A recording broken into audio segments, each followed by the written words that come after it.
So good morning guys. तो चलिए start करते हैं आज का रिवीजन सेशन। बताइए यूनेस्को की गुडविल एम्बेसडर अभी कौन बनी? तो आंसर होगा नाओमी कावासे। ये जापान की फिल्म निर्देशक है। वैसे यूनेस्को की फुल फॉर्म क्या होती है? United Nation Educational Scientific and Cultural Organization. Headquarter मिलेगा पेरिस फ्रांस में और डायरेक्टर जनरल कौन है? अद्रोजाले। और यूएनएफपीए यानी कि यूनाइटेड नेशन पॉपुलेशन फंड, इसकी गुडविल एम्बेसडर कौन बनी? तो आंसर होगा नटालिया वोडियानोवा। रशिया की सुपर मॉडल है ये। ट्विटर के अभी नए सीईओ बन गए कौन? पराग अग्रवाल। ट्विटर का हेडक्वार्टर मिलेगा कैलिफोर्निया में। अच्छा, दुनिया का पहला तैरता हुआ शहर बना रहा है साउथ कोरिया। ये 2025 तक बनकर तैयार रह जाएगा, ऐसा बोला इन्होंने। साउथ कोरिया जिसकी कैपिटल सियोल है, करेंसी है साउथ कोरियन वॉन, प्रेसिडेंट है मून जेइन। और अगर इसी तरह से एग्जाम में आपके प्रश्न आता है कि दुनिया का पहला ऊर्जा द्वीप ये कौन सा देश बना रहा है, तो आंसर होगा डेनमार्क। डेनमार्क वैसे एक कृत्रिम द्वीप यानी कि आर्टिफिशियल आइलैंड भी बना रहा है जिसका नाम है लिनेट होम। अच्छा, दुनिया का पहला तैरता हुआ नेशनल पार्क ये कौन सा है? काबुल लामजाव नेशनल पार्क है। कहां पर है? मणिपुर में, लोकटक झील पे है ये भी ध्यान रखना। चाइना और इंडिया के बीच में जो बॉर्डर लाइन है उसको क्या कहते हैं? मैकमोहन लाइन कहते हैं। बाकी इंडिया और पाकिस्तान के बीच की को कहते हैं रेड क्लिफ लाइन। और साउथ कोरिया नॉर्थ कोरिया आप जानते ही, उनके बीच की लाइन को कहते हैं 38th पैरेलल। और यूएसए और कनाडा के बीच की को कहते हैं 49 पैरेलल। पाकिस्तान और अफगानिस्तान के बीच की बॉर्डर लाइन होती है डूरंड लाइन, ये भी ध्यान रख लेना। अच्छा, इंटरपोल के नए अध्यक्ष अभी बने हैं, क्या नाम है? अहमद नासर अल रईसी। ये यूनाइटेड अरब अमीरात के। इंटरपोल मतलब इंटरनेशनल क्रिमिनल पुलिस ऑर्गेनाइजेशन। स्थापना होती है 1923 में। हेडक्वार्टर है लियोन फ्रांस में। मेंबर देश इसके कितने हैं? 195 है। इसका आदर्श वाक्य क्या होता है? एक सुरक्षित दुनिया के लिए पुलिस को जो। अभी 7वां international film festival of India 2021 आयोजित हुआ था। कहां पे? अभी नवंबर में हुआ था ये, नवंबर 2021 में, गोवा में। और इसमें most friendly state for film shooting रहा था Uttar Pradesh. Silver peacock award for best film मिला था, एक जापानीज फिल्म है रिंग वॉन्डरिंग को। और Indian film personality of the year का अवार्ड मिला था प्रसून जोशी को। तो ये फैक्ट भी याद रखना। बाकी सार्वजनिक परिवहन के रूप में रोपवे सेवा को शुरू करने वाला पहला भारतीय शहर कौन सा बना? वाराणसी। और इस तरह से आप कह सकते हो जो भारत है ये सार्वजनिक परिवहन के रूप में रोपवे का उपयोग करने वाला बोलीविया और मैक्सिको के बाद दुनिया का तीसरा देश बन गया। एक बुक है resolved uniting nation in a divided world. ये ऑटोबायोग्राफी है किसकी? बान की मून की, जो कि यूनाइटेड नेशन के पूर्व सेक्रेटरी जनरल थे। वर्तमान में तो एंटोनियो गुतेरेस है। और कुछ ऑटोबायोग्राफी में आपसे पूछूं तो द अंबुजा स्टोरी ये ऑटोबायोग्राफी है नरोत्तम सेकसरिया की। सुरेश रैना की ऑटोबायोग्राफी का नाम क्या है? Believe what life and cricket taught me. चलिए बताइए, विश्व में हरित क्रांति का जनक किन्हें कहा जाता है? नॉर्मन बोरलॉग को। हरित क्रांति, इसका संबंध किससे है? खाद्यान्न उत्पादन से। भारत में हरित क्रांति का जनक डॉक्टर एमएस स्वामीनाथन को कहा जाता है। और एमएस स्वामीनाथन से याद आना चाहिए 2017-19 के लिए 7वां डॉक्टर स्वामीनाथन एमएस स्वामीनाथन पुरस्कार मिला था अभी वी प्रवीण राव को। और हाँ गाइस, अनअकैडमी आपके लिए लेकर के आया है बढ़िया बैचेस ताकि आपकी तैयारी हो एकदम पक्की। तो आज ही सब्सक्राइब करें अनअकैडमी प्लस और पाएं अंकुश लांबा, आशीष अरोड़ा, निमिषा बंसल और इंडिया के और भी टॉप एडुकेटर्स एक ही प्लेटफॉर्म पर। देखो, आपको बैचेस बिल्कुल बेसिक से लेके बिल्कुल हाई लेवल तक मिल जाएंगे। और जितने भी बैचेस हैं, जितने भी कोर्सेज हैं, उनमें आपको डेडिकेटेड डाउट सेशंस भी मिलेंगे। तो ये एक ऐसा मौका है जहां पे आप एडुकेटर्स के साथ लाइव इंटरेक्ट करके अपने डाउट्स को क्लियर कर सकते हैं। और इसी सब्सक्रिप्शन में आपको मॉक टेस्ट भी मिलेंगे डिटेल्ड एनालिसिस और एक्सप्लेनेशन के साथ। तो अगर आप बैंक एग्जाम की तैयारी कर रहे हैं तो ये सही मौका है इस अपॉर्चुनिटी का लाभ उठाने का। और देखिए, जितने भी अपकमिंग बैचेज हैं उनकी लिस्ट आपको स्क्रीन पर दिख रही होगी।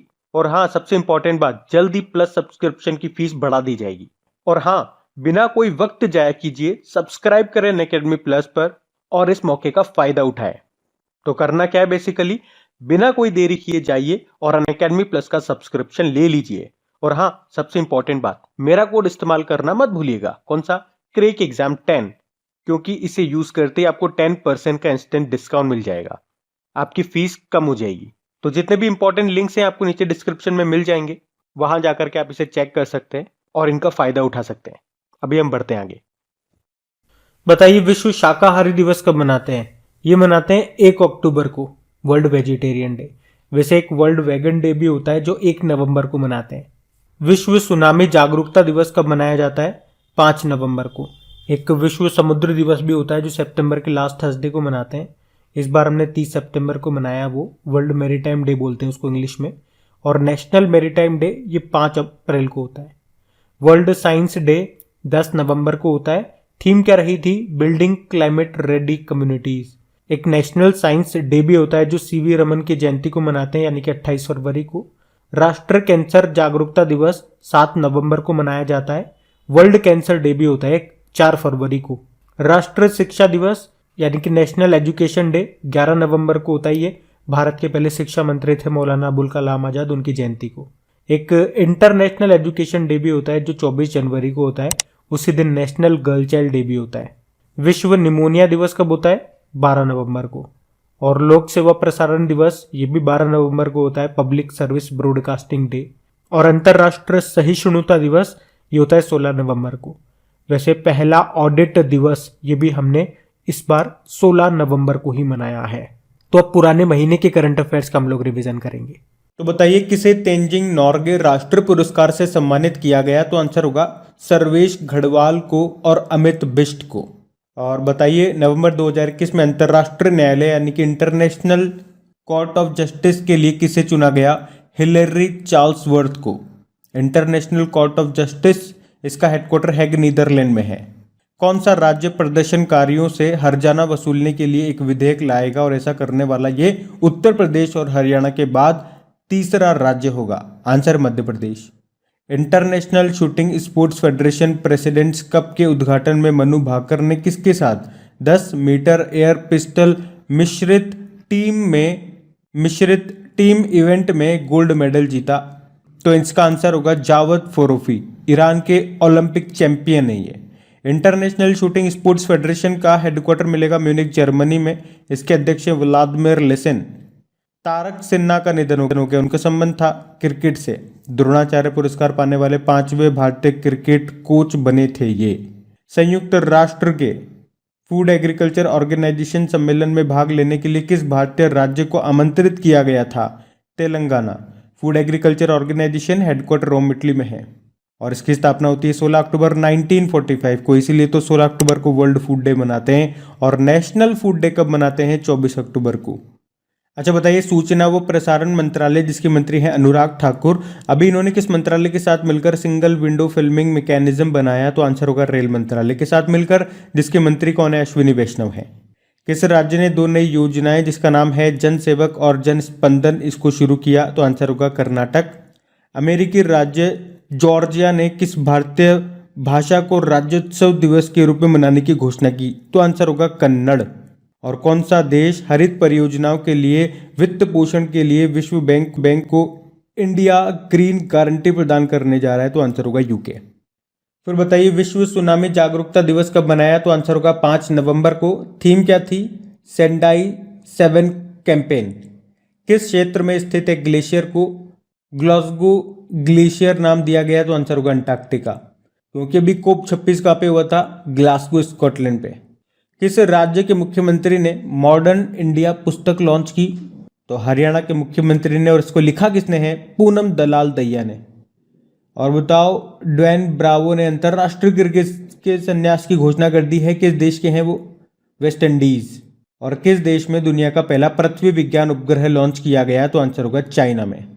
अच्छा बताओ बिग बैश लीग के लिए साइन अप करने वाले पहले भारतीय पुरुष क्रिकेटर बने कौन? उन्मुख चंद। किस देश की संसद ने दिवाली को राष्ट्रीय अवकाश घोषित करने के लिए विधेयक पेश किया? तो आंसर होगा यूएसए ने। पुरुषों की बॉक्सिंग विश्व चैंपियनशिप में पदक प्राप्त करने वाले 7वें भारतीय पुरुष कौन बने? आकाश कुमार। और 1 ग्लोबल वियतनाम शिखर सम्मेलन की मेजबानी की फ्रांस ने। किस मिशन को Guinness book of world record में शामिल किया गया? तो आंसर होगा राष्ट्रीय स्वच्छ गंगा मिशन को। तो अब कल के करंट अफेयर्स को रिवाइज कर लेते हैं।